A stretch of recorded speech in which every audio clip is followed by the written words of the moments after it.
Hello friend, mini blog সবাইকে অনেক অনেক ওয়েলকাম জানাই। সকালে স্নান হয়ে গেছে আর এত বেশি রোদ গরমে স্নান করে ভালো লাগছে না। এখন ঘড়িতে বাজে 11টাতে আজকে জল এসেছে অনেক দেরিতে। কাপড় কাচা হয়ে গেছে কিন্তু রোদের জন্য মেলতে যাওয়া হয়নি।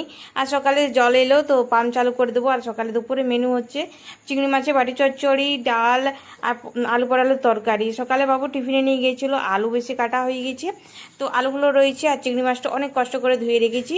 আর সকালে পটলগুলো ভিজতে দিয়েছিলাম, যেহেতু ঘরে পটল থাকলে কেমন একটা হয়ে যাচ্ছে।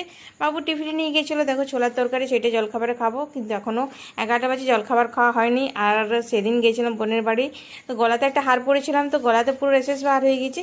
কাজ করতে করতে বরের ফরমাইশ হলো কি আয়রন করে দাও, ডিউটিতে পড়ে যাবে। তো কাজ করতে করতে কাজগুলো ছেড়ে পরে আয়রন করতে এলাম। আয়রন করতে করতে হাঁপিয়ে গেলাম। তারপরে এসেছি রান্না করতে, পটল হচ্ছে।